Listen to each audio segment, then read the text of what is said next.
Welcome to Saltgrass, a show about how local communities can engage with the climate crisis at a grassroots level. My name is Ali Hanley, and this episode about Gung Hoe Growers is the last one in our collection of episodes from the Harcourt Organic Farming Cooperative. I've been following the progress of Gung Hoe since they first started out at Harcourt. I'm personally friends with both of the founders, Mel and Sass, and over the years I've also been a customer. So back in Series 1 of Saltgrass, released in 2018, which is 5 years ago now, I did an episode with Mel and Sass, which captures the story of the beginning of Gung Hoe. I really hope you can go back and listen to that episode on your podcast app, because this episode is all about the end of this incarnation of Gung Hoe. It's been almost a decade of effort and love and garlic from Gung Hoe, supplying our local community through the local farmers market, selling to cafes and restaurants, and providing boxes full of veg to seasonal and annual subscribers, people like me. We would pay up front at the start of a season, and then we had 12 weeks of boxes to collect from the farmers market each week. Each time there was a surprise combination of leafy greens, beetroot, radishes, eggplants, chilies, tomatoes, potatoes, garlic, and sometimes a little bunch of flowers or a little bunch of herbs, and just, so much more. And along with the box itself, we got an email newsletter with photos and stories from the farm and information relevant to what was in the box that week, so recipes or cooking and preparation suggestions for some of the stuff that was in the box. And then also, as a follower of Gung Hoe, I really enjoyed a glorious stream of photos on social media of dirty hands cradling beautiful fresh food, dogs sleeping amidst rows of beans, the beautiful mountain Leanganuk in the background. The weather, the workers, the highs and the lows, even a joyful series of photos called Field Couture, where the patched, stained and farm-filthy clothes of the Gung Hoe crew were celebrated. We who have been customers and followers and supporters of Gung Hoe have been let into the daily happenings on the farm and were gifted insight into the hearts and minds of these farmers. And I can't speak for others, but for me it's changed how I understand what food is, what it means to intentionally grow good food, and what it means to grow a community as well, and what really fresh food is like to handle, cook and eat. It was a lesson in seasonal cooking as well, because we saw in the boxes a reflection of abundance of different things week by week, and I had to learn to embrace and celebrate that and learn how to work with what was in abundance and stretch my culinary creativity and my preserving skills and all of that good stuff. So I was just one amongst a great many who felt sadness when Mel announced the news that Gung Hoe would not be renewing the lease out at Harcourt for another 3 years. So this episode is a big chat with Mel about how and why this has happened and how this reflects on our farming and food production systems. And then after this episode, there'll be a few bonus bits where I have talked to some of the restaurants and cafes that have been buying Gung Hoe food for the last little while, and you'll hear what it means for a restaurant to support a local grower and how that impacts their business, but why they also then choose to prioritise a local grower. And if any of you are curious to hear about Sass, who left Gung Hoe a couple of years ago, I also have a little update from her too, where she reflects on what Gung Hoe has meant for her over the years. So stay tuned for all of those. They'll be released in the next week or so. Of course, as ever, I want to acknowledge that Saltgrass and Gung Hoe have both been produced on Jara country, the home of the Dja Dja Wurrung. They have been zero-waste ecosystem guardians and custodians of this land for countless generations, and continue to lead the way and generously share their wisdom on how to live here better. I give thanks to them and honour elders past and present, always was and always will be Aboriginal land. Salt of the earth. Salt. Grassroots. Salt of the earth people. Grassroots change. Saltgrass.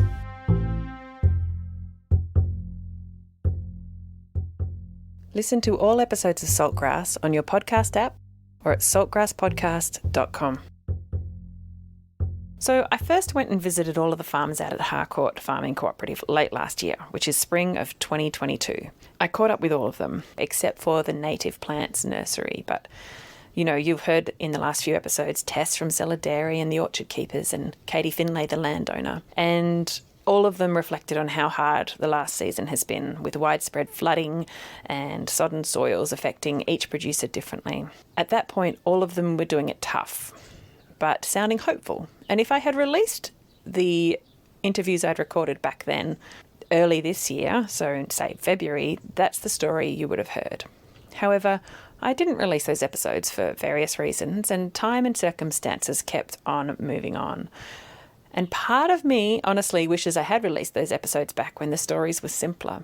However, in talking to the Orchard Keepers and now Mel, after both of them have decided to not continue with the Harcourt Farming Cooperative, what we're hearing is more complex. It's a bit grittier and hopefully more revealing of just how hard it is to actually do this. Farm on a small scale, feed your local communities, and to try and detach a little from the food systems that rely on monocultures, fossil fuels, machinery, pesticides, synthetic fertilizers, and the food industries that put food on trucks, trains, boats and planes and send it vast refrigerated distances, and try and carve out some local, seasonal, soil and biodiversity friendly farms. And in spite of the difficulties of trying to farm in a different way to these massive corporate enterprises in our food systems and all of the complexities that come with working at a small scale with high intensity labour, I hope what you'll also hear from Mel and from others who speak around this is that there's something really precious that they get out of it that's not to do with the dollars, and it's a kind of riches that is not taxable. There's a really deep love of this work. And to mechanise our farming systems really takes that away from people. Maybe so many more of us would love to be farmers and we just don't know it. So when I went to have this big chat with Mel, I was asking her about what led up to the really difficult decision not to renew the lease. And she went right back to the start to talk about how it was when she and Sass first started Gung Hoe.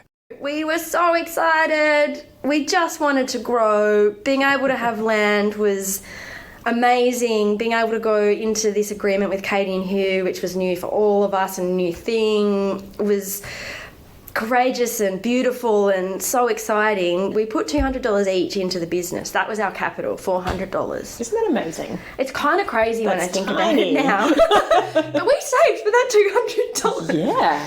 Totally. Yeah, and then, so that was the first year, and then the second year we did a big crowdfunder, and that was way more supported than we could ever have wildly thought or dreamed.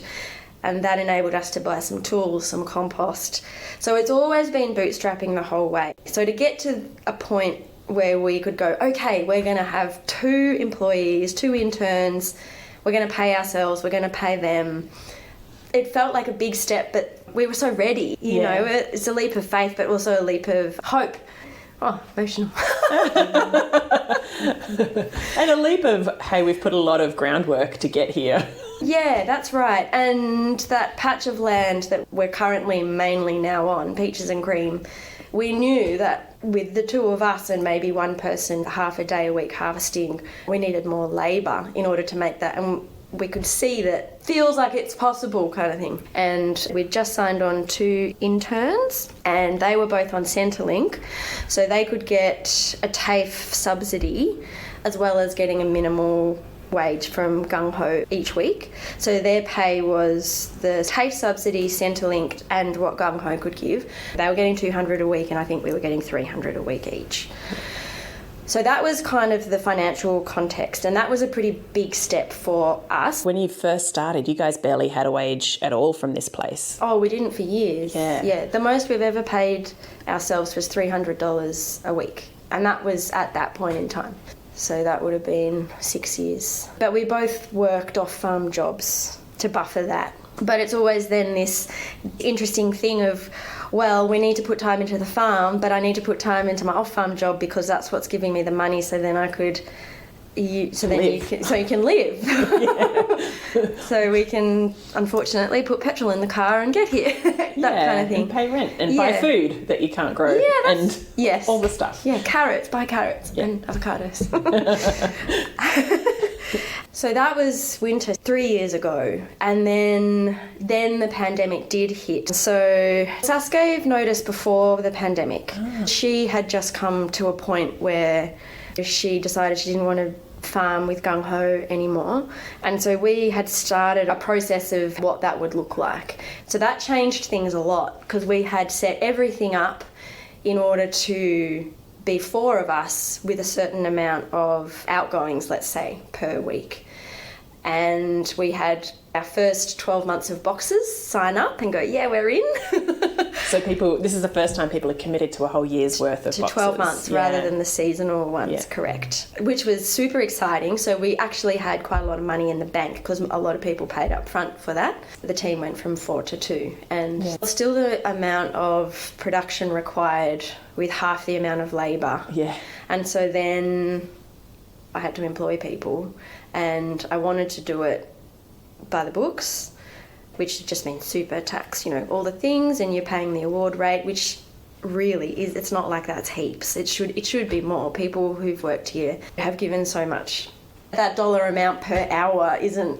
Their worth to you seemed a lot more. Yes, thank you. Yeah. What am I trying to say? And what they invested and committed, and it's not just about money, it's a whole investment. So we're in summer now, pandemic, and I haven't really done this before, not really known how to bring people in. We're still going through the process of getting a bookkeeper, changing accounting software. All this sounds banal, but it's so time consuming. And I'm not that at all. And so I was still paying people cash at this point in summer. So Ruby, our old intern, came back. Yeah. She was working with us, and then a local friend, Kat, was coming in, but I could only offer a certain amount of hours at that point. And we've still got a tractor debt, and I'm still paying rent, invest back in seeds, seedlings, infrastructure, packaging, fuel for tractors, tools that break, compost.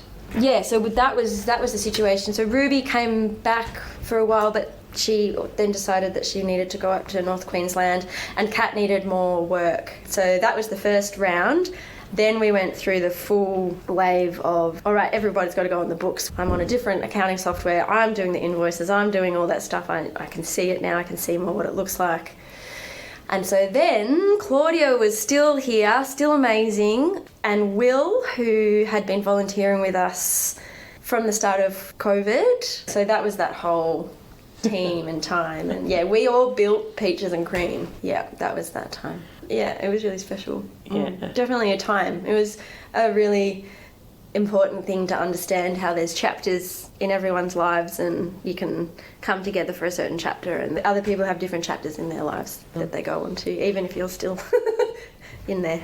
And then everyone had winter holidays, and we came back and we did a big reconfiguration of basically how many hours, how many people, what we wanted, what our aim to produce was, and brought on Quince, who started doing seeds. And so we were a little team, and we had beautiful team days of dreaming of what we all wanted to give to the season, what we were hoping to get back from it, how we wanted it to, visioning, I guess. So what Mel's talking about is around about the time that I went to the farm last year and interviewed Mel and her team. And I'm going to share a little bit of that with you so that you can get a sense of the people who were working with Mel back then. Historically, and still currently, farming often has a mobile seasonal workforce. People come for a season to pick the fruit or do the labour needed, and then they move on. They're not very invested in the farm as such, or the values and principles of the place. Not so for the team who work at Gung Hoe. This is Will, and after him you're going to hear from Pip and Claudia.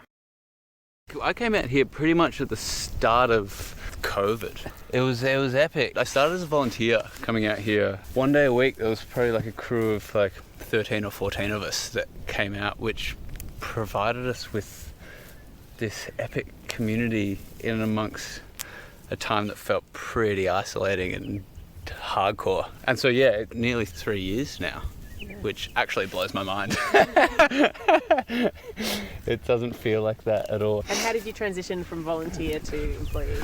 I guess this space was going through a bit of a transition. So in that transition there was people that were moving out and not really anyone that was moving in. And so I started as an employee just coming into summer. And so there was a lot that needed doing without the same number of hands to do it. And so I just started working here kind of 1 to 2 days a week with Mel, just as like we need hands, you've got 2 of them, and Please use them. please use them. Yeah, totally. So it's probably like a good year and a half of just like coming out and volunteering, and then that transition into employment, which is funny because it's weird going from a volunteer to an employee. I think I just became a bit more conscious to how I was spending time here, or what the time here looked like. In the beginning, when we were all volunteering, because there were so many of us, we were getting lots done, but there was also lots of time where we were just kind of sitting in context, much like we are now, kind of grabbing things out of the ground, but just getting to know each other and kind of growing that sense of embodied community between us, which I am so incredibly grateful for. But I think then when I started to work here, I was like, oh, okay, cool, I'm working. There's a Step it up. there's a standard or an intention that felt to shift a little bit. I feel a really deep, indebted relationship to this place and the people that are lucky enough to live and work upon it. Been fortunate enough to witness people doing this kind of farming that I find so incredibly inspiring, but also I find it challenging when I feel like they're not fully supported by the structures around us to do it. And that is one thing that has made me feel less keen on wanting to do farming as a full-on thing.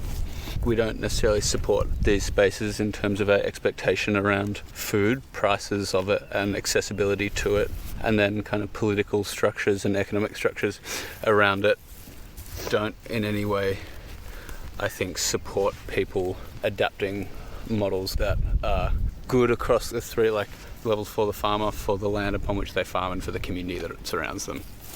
Yeah, that's a great 3. I like that 3. Yeah, the soils. It's always quite beautiful when you pull up the top and see what's underneath. It's cool. Beautiful chunky worm. Yeah.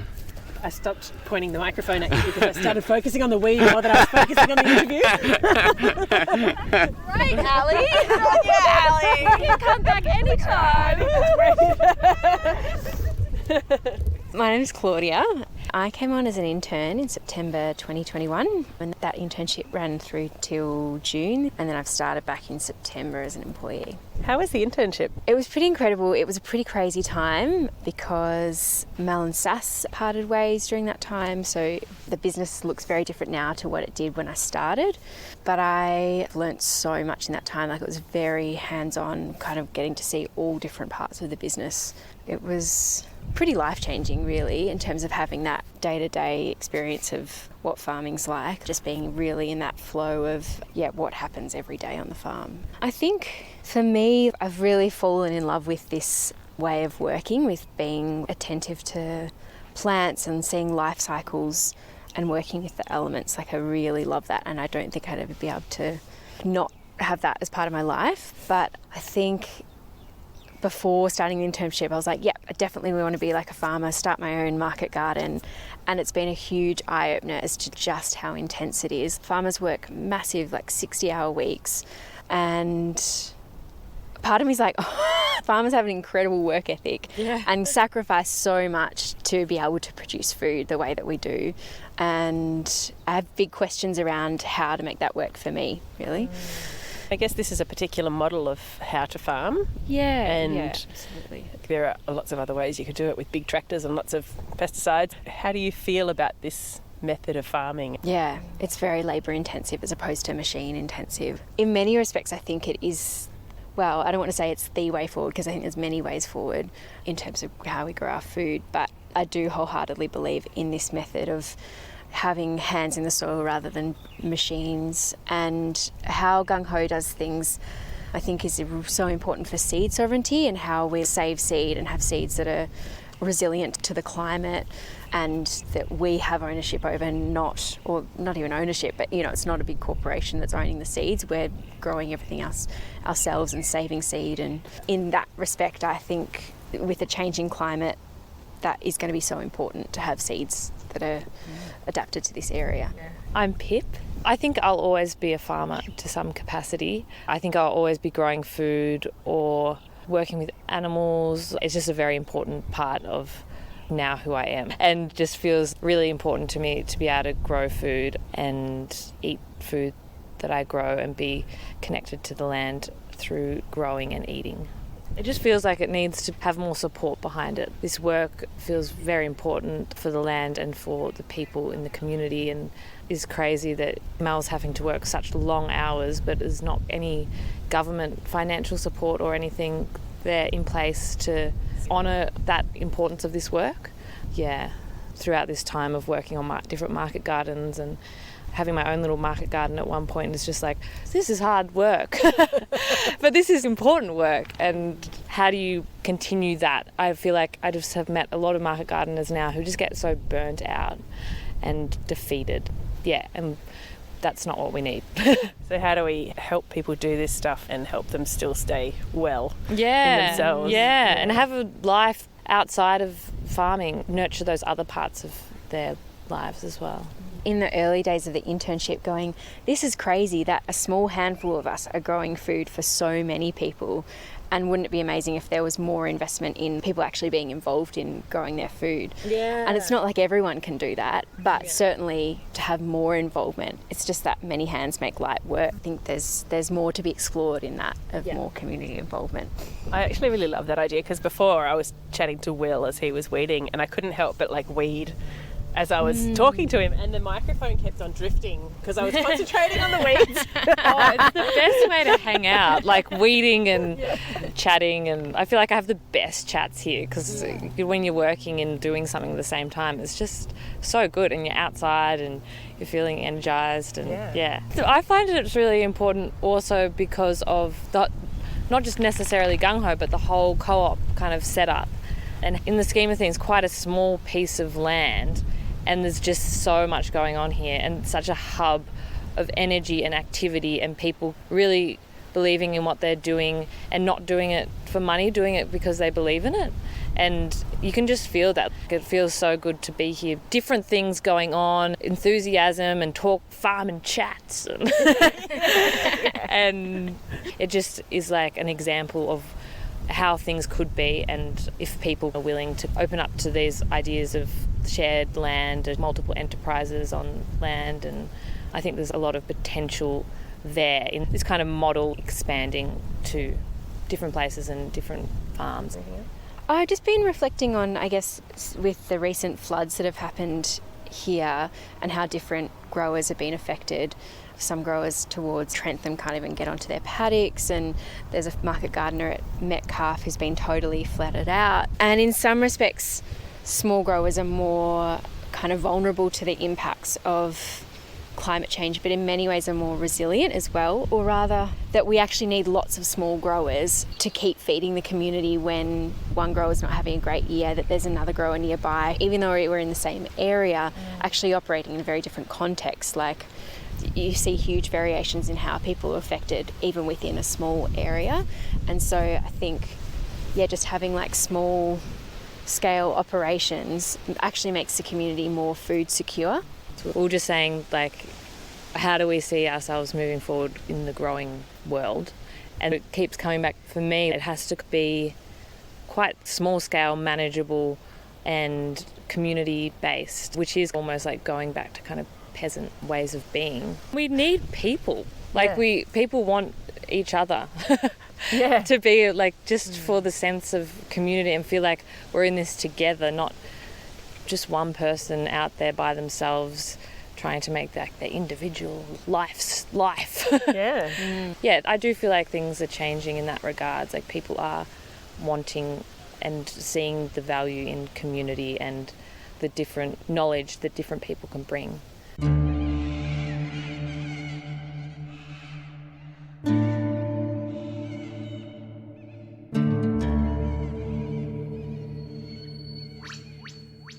We had quite a lot of generous support from one couple, particularly over Dalesford Way, who gave us a bit of capital and said, you can pay us back half of it. I only want half of it back, and you can pay us back next year after the season. That's amazing. Yeah, people just are so generous. It's very overwhelming, but incredibly, it kind of goes, oh, okay, it's not just crazy. It does mean something. So we started really hopeful, and then we got La Nina, which broke us all a bit more than we all realised. So that means lots of rain. We had floods, we had soggy soils. That's right. Not enough sun. It was cold, nothing would grow, seeds washed away. Slugs ate everything, snails ate everything. We don't normally have a slug problem here because of the granitic soil. Anyway, it was just atrocious. To give you an example, in financial terms again, I didn't realise how full on it had been until I was going back in, probably would have been this year in March, looking back at it. And we made $3,000 from the weekly market over 6 months. It's like normally you should make that over 6 weeks. So I'd budgeted a certain amount that we would ideally make from the weekly markets, from our boxes, from restaurants, in order to cover the amount of hours that we had agreed to for the team and what we kind of thought needed to be done, and trying to be smart about, having for a field day, having us all there so we can get as much as we could done. And it's so nice for morale. And Quince was a new parent, and Quince's love is seeds and seeding and all things baby plants, all things babies. So, we really loved the idea of them being able to bring their baby along to work, because I'd also had the vision of like, well, if I have a baby, I want to strap it to my back and come out here and weed and plant, and I love that.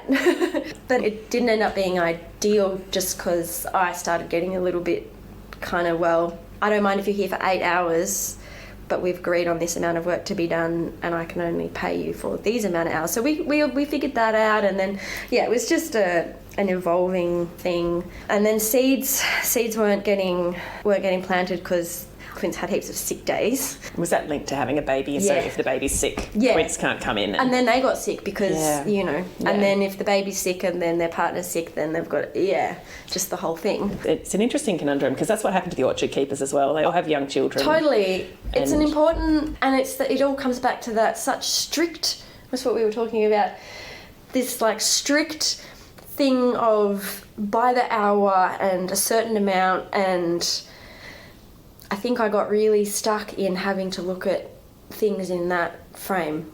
And it doesn't account for the humanity of our lives. No, but also people are relying on me for income. Yeah. So by end of November, beginning of December, I was freaking out. Basically, it got to a point because of the season that was in spring, and the reality was we still needed all that labour, even though we weren't seeing it in return in a financial way.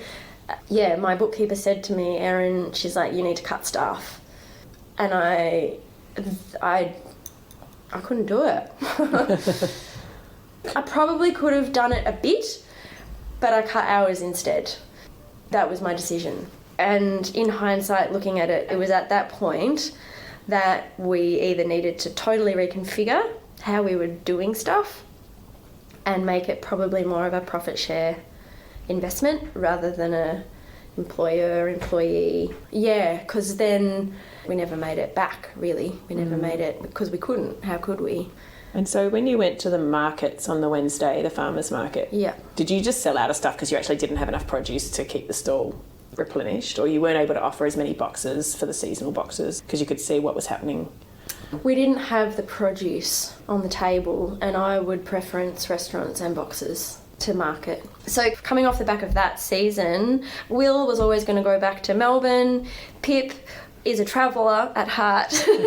And Claude, she might say it in different words, but when she spoke to me about it, she just said, I'm not taken by the work anymore. She had gone from, we were working together 4 or 5 days a week, 10, 12 hours a day, doing all the planning, doing everything. I kind of, what do you think? So she was actively engaged in all the decision making and all that stuff. To then 2 days, one day of harvest, 1 day of field work. It's a different connection. So the whole team was gone in April, May. That happened over 2 months. So in those 2 months then Pip and Will, Mel, you can't get help. So they helped me put an ad out, and then that's when we met Stella and Ellie.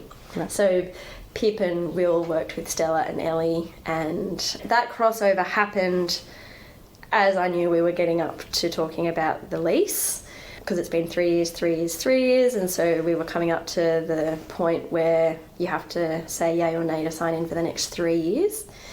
And basically Ellie and Stella, I wouldn't have been able to do it without them, and Jess. We went through the entire business, every single crop, the cost of production for every single crop, including how much seed, how long it takes you to plant that seed, how long it takes to grow, how long it takes to harvest. Yeah, it took us months. Every night that I wasn't doing something here, I was working with them on a computer Excel bloody thing. It felt like years. Yeah, so we did that, and where we got to with that was we would have had to do a whole nother reconfiguration of the business. It would have had to have been a profit share. We worked well together. We were all quite invested in making it work. And, you know, you'll see this model turning up more and more, which is why we need more of us, because if there's only a few people doing this, it doesn't really work for the food security and local. But basically, growing less crops, doing it way better, and trying to sell probably to a few more restaurants, branching out a bit more, but also selling to more retail. So grocery shops, like Yeah. fresh fruit and veg shops. Yeah. Basically, the more local food you can put into there, I think the more people will buy it rather than a weekly market, unfortunately. Yeah. Even though I'm one of the founding members and pushers for the weekly market, as a grower, I need to know that the food that, if you're looking at this in a financial way, you need to know that you've sold it. I love And the boxes. idea of a farmer's market, but Wednesdays just never ever worked out for me. I work elsewhere. I never got there in time. If I did make it before the market closed, most of the stuff was gone. And so it wasn't really worth it for me to just do that. Yeah. And I can see your point also as a grower that you need a bit more security, because markets fluctuate so much. You get a rainy day, you're standing there cold and miserable, and you don't get many customers. Yeah. I don't blame them. Yeah, exactly. Also when it's really, really hot. Yeah, exactly. But but in order for it to work out financially for you to sell to retail, per item you're cutting your profit, so you need to be able to sell more. So yeah, we were going to do retail, restaurants and collaborative boxes.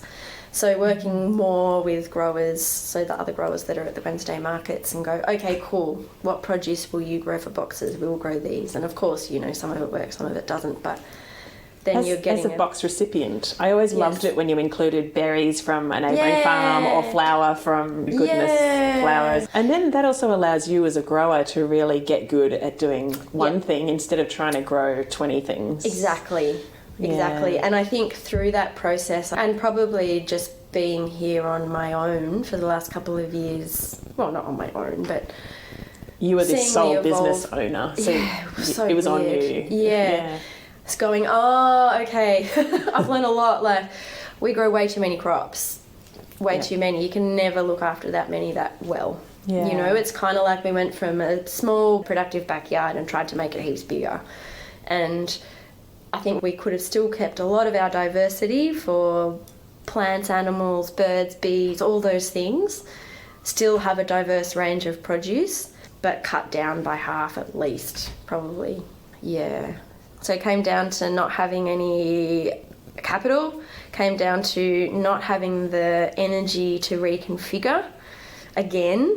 So you personally were just feeling exhausted by even the prospect of it? Emotionally, physically.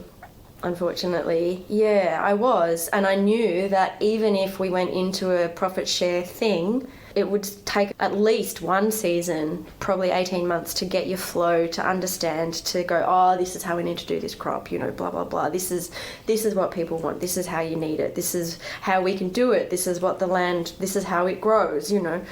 It would still fall back on me unless there was a business partner legally involved.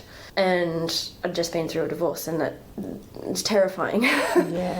So but we would just change the whole business reconfiguration again. And Katie and Hugh don't know what they're doing after 3 years. They don't know what they're doing with the co-op. So by the time Katie and Hugh make the decision about whether or not to keep the co-op alive and Correct. or to sell the farm, Yes. you might have only just found your feet again and then find yourself Yep. uprooted again. Well, and who knows? But I just didn't have the energy to look for capital and to reconfigure to take that risk. And then the final thing was relationships and land equity, because the reality is, like what we were saying, for us as the market gardeners, the biggest infrastructure is your soil, and I can't take that away. You could.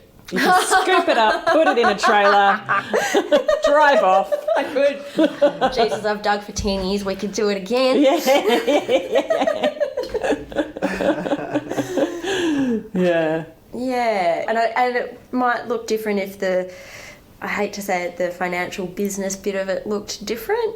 Yeah. Just the insecurity and going, I'm still paying rent even though I am improving this place. Yeah. But the reality when you're a renter and you're essentially living on the same land as the landlords, it's just a different power dynamic. Yeah, and I guess if you felt like Katie and Hugh were committing to the next 20 years of running a co-op and having people sharing the land with them, that might have been a bit more of a balance shifter.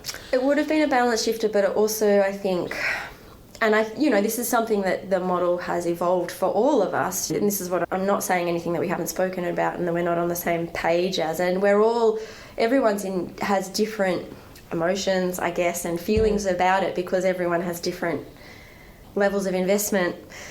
Like I know Tess can take her infrastructure away, whereas I feel like I can't do that, not the bulk of it. So I think it needs to be more of a land trust or something where actually it's not Katie and Hugh going, we're going to share this land. It's this land is shared. And they're aware that there's a dynamic there. Do you want to talk about how you're feeling about it as you let it go? Because I think sometimes when people see people moving away from a business, people go, oh, she's moving on to wonderful new things, but it's not always as clean cut as that, and sometimes these decisions are really messy and complicated and hard to make. Well, I didn't want it. That's not the decision I wanted to make. I didn't want to. But looking at all those factors, it does feel like the best decision. Yeah, I think I feel, I'll cry. Like, I'm gutted, Yeah. I love the work. I hate the hustle. Yeah. I hate it being a business. And I'm using the word hate because it's not that I don't agree with it. I've got this fire in my belly. I'm angry, I'm sad, and you've got to put it somewhere, right? But I definitely have a fire in my belly about, I really want to look at bunches of kale as food again, not as units of the money that they have to make in order to do this thing. And just the whole system in itself. Why do we have this disrespect for people that grow food, but also what food is? The whole cycle is, and I'm not using this word lightly, I'm using it powerfully, like it's magical. Without it, we can't survive. And when Gung Hoe, as we're winding down, there's only one other grower that I know of, if he continues the next season, that's in our shire. That's not enough. That's not good enough. That's not good enough. The weekly market is from everyone, Dalesford, Trentham way, because they've got volcanic soil, water. No, also because they're good growers. That's not what I mean. But, I understand why it's hard to grow here. Yeah. But that's all the more reason we need to make an effort and come together. And I don't know how it can work in the current financial framework, but it can't kill the people who are trying to do it at the same time. And actually the work, what it gives me back is it makes you come alive. It's being outside, being in the soil, all that stuff is so rich, being able to take home a box of food. You feel like I feel more rich than that sometimes if I work somewhere else and I get a paycheck, because then I can share it in different, anyway, blah blah blah. Like, it's romantic and it's idealistic, but it's also not. I regret kind of going into this very business way of seeing it, but I think this place and this model is also very encouraging and quite strong on that being an important part, because you have to be a valid business. As long as you can pay your expenses and you have enough for what you need. And I guess the reality is at the end of it, I didn't have enough. I didn't have enough. I have to work 3 or 4 other jobs to be able to have enough. That sounds like I need a lot of money. I don't, but they're all a half day, one day. I don't know anyone who's making it work who doesn't own their land and isn't in a romantic partnership. Yeah. Long So they've term. got someone else in their life bringing in income to their lives and supporting them at home and supporting them, potentially even with their business occasionally. Well, absolutely. Yeah. Or if they're doing that business together, because then the money that business is making, sorry to bring it back to money, but Sass and I were always aware that whenever we went to farm workshops or anything, most of them were couples, and yes, everyone has their own expenses, but in order to be equal, we would give ourselves the same amount of money, but it meant that we would have to make more almost, because you're supporting 2 households. 2 households, yeah. The most we ever paid ourselves was $300 a week, which felt great. Yeah. But it's not much though compared to No. most people working in the world. It's not getting paid much. And so for you guys to give heart and soul and spend spare minutes not just on the farm but also doing the bookkeeping, doing the social media, posting and writing blogs, beautiful blogs. Thanks, Hallie. For so many years, and building community as well. Is a lot of what you've done is build awareness and build the community via sharing those moments and those insights of you as a farmer. And I know how much I valued getting those blogs and seeing those beautiful photos, and it really helped me feel really committed to supporting you guys, is getting that stuff from you. And I know that takes a lot, because I try and write things. I try and post on social media, and I'm so exhausted by doing the job of the podcast that there's not much left in me to write that stuff. So there's a lot more to it than just digging in the soil and going to market. I feel like the growing the food is probably only a third of it. Yeah. Do you want to talk about that intentionality of doing all of that outreach stuff? It was always so heartfelt. I really felt that every time from both of you, thanks, that it was Ellie. really heartfelt. Yeah. I think we felt, and I still feel lucky, maybe not the right word, that I've been able to do this for so long. And it has always been heartfelt, because the joys or the heartbreaks, they're all real. And I think the connection has always wanted to be, it's not our space. This is a space where we can learn from each other, where we can teach, where people can just come and be under Lianganuk and be in the soil and listen to the birds and visit the cows, or but just to kind of to have the space to be able to bring people in has always felt so important, because part of that connection, whether it be the words or coming out or just even looking on social media stuff, is the reality of where does food come from and who's growing it and how is it getting grown. And that's always been the thing of going, if more people know that and are connected to that, then our little community surely will be better off, because we're more involved with each other with somehow to do with those things.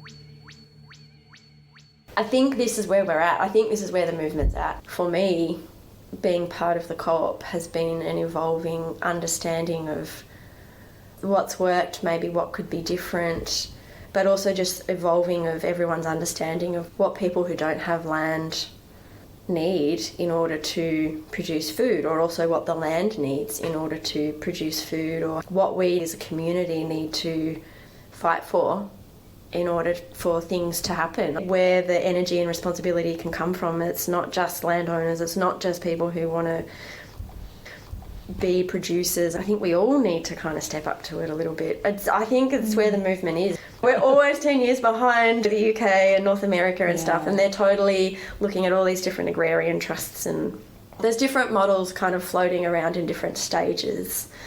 I think we're all just learning, because it's such a different thing, isn't it, rather than thousands of years ago where this is how people just lived. They lived with the land and they looked after it and it looked after them, and just trying to figure out how we can do it so we're not ripping off the workers but also food is accessible. It's a real balance. I don't know if you can see beyond the next 6 months yet, but is there a sense in you of what would open up for you once you step away from this farm? What I've realised is, and this has been strong the whole time throughout, this isn't work that I want to do on my own. I want to do it with people who want to be here. I want to have a space where people feel comfortable and people can be themselves, can learn something new, can have conversations while we're weeding, while we're planting, while we're seeding. I think that's the essence of it for me, is where people feel like they can be themselves. But that's not just about them, that's also about me, because I want to be in places where I can be that too. Yeah. We can all be our own little freaks and be celebrated and learn things and try things. And so just as a human to human with humans, there's that element of it, but also the taking stock of where we are, how we are, why we're doing what we're doing, how we're doing it, why are we doing it that way? Oh, we're doing it this way because we want to look after the worms, or we want to have places for the birds to come. You just get that by being around it and being involved, don't you? Because you're out on country in nature and it's teaching you.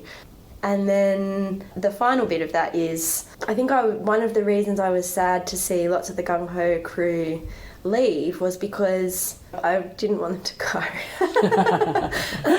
I didn't want them to go, but I guess what we learnt together was a lot about how to grow food.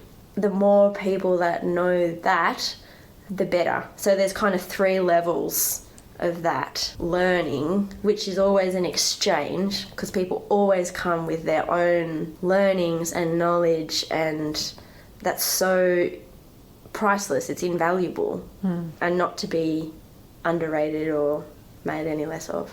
So I carry all that with me, and I want to be open to what will happen next.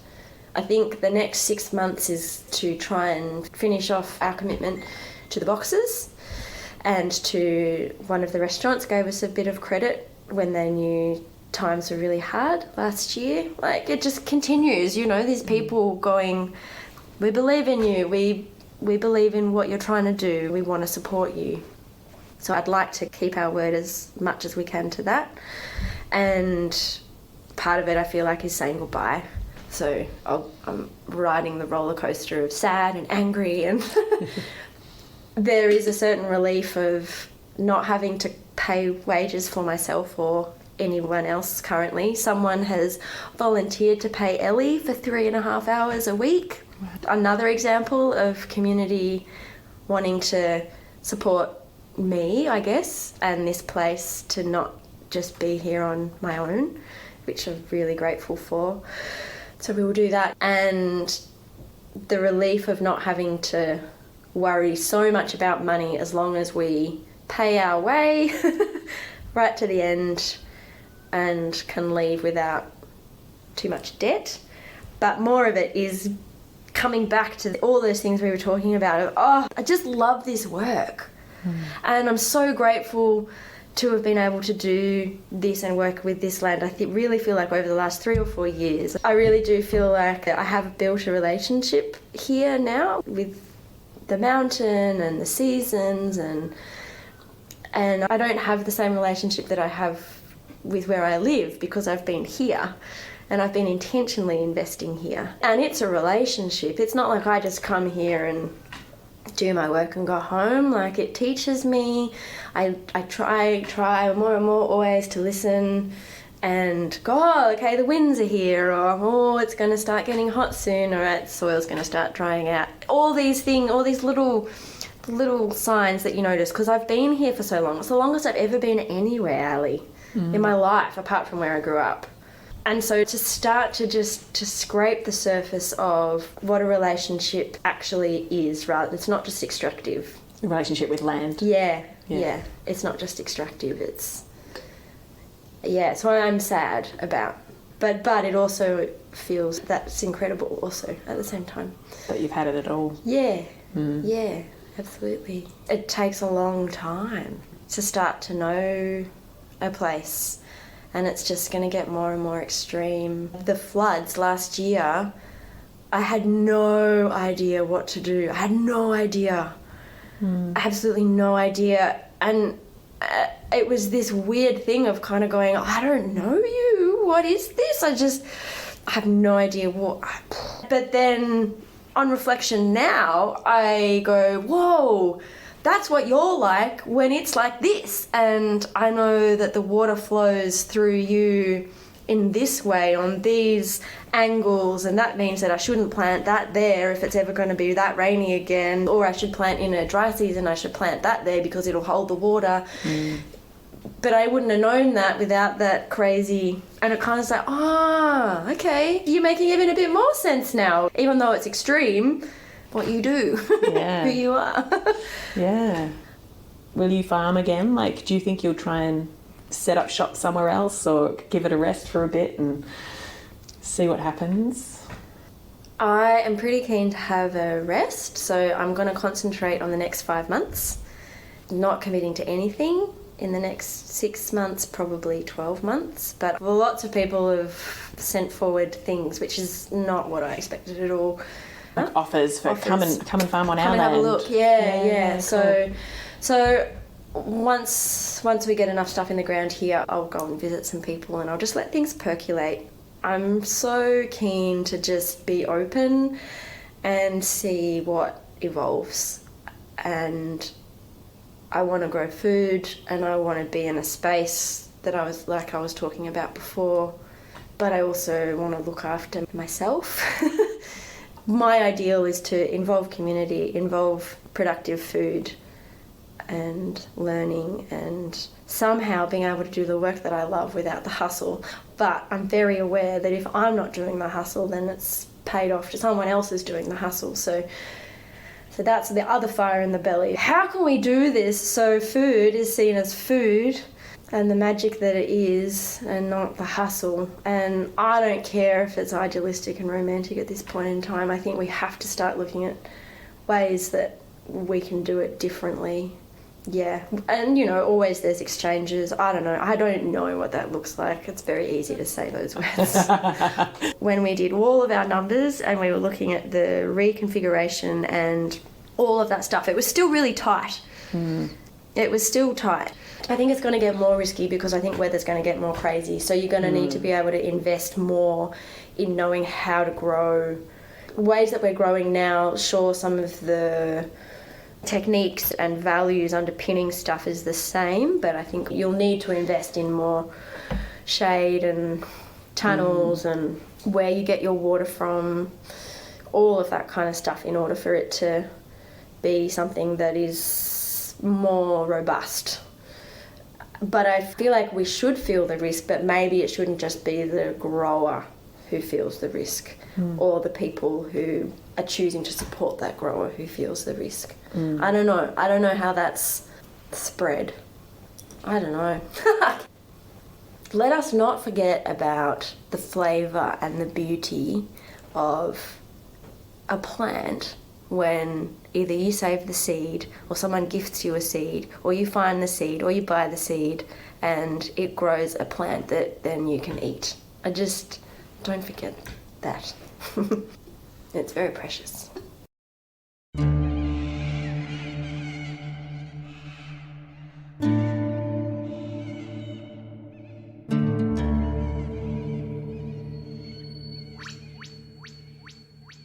So that was Mel from the Gung Hoe Growers talking about the decision to wind down its current form at Harcourt. But Mel tells me that it may yet reappear somewhere else in the future. Don't forget that there will be a few bonus bits and pieces after this episode is released where you'll hear from some of the long-term supporters of Gung Ho, the chefs and cafes that have been buyers from them, and also from Sass, who was one of the co-founders of Gung Ho and left a couple of years ago. She reflects on what Gung Ho has meant to her over the years as well. Links and notes about the show are on the episode page on the website. Don't forget to get your Saltgrass ethical t-shirts, hoodies and more. This program was made possible with support from Main FM and the Community Broadcasting Foundation. Find out more at cbf.org.au. My name is Ali Hanley. Thanks for listening. Salt of the earth. Salt.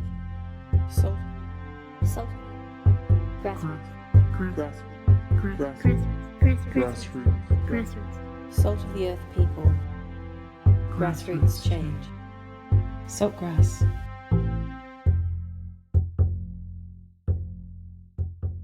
Listen to all episodes of Saltgrass on your podcast app or at saltgrasspodcast.com.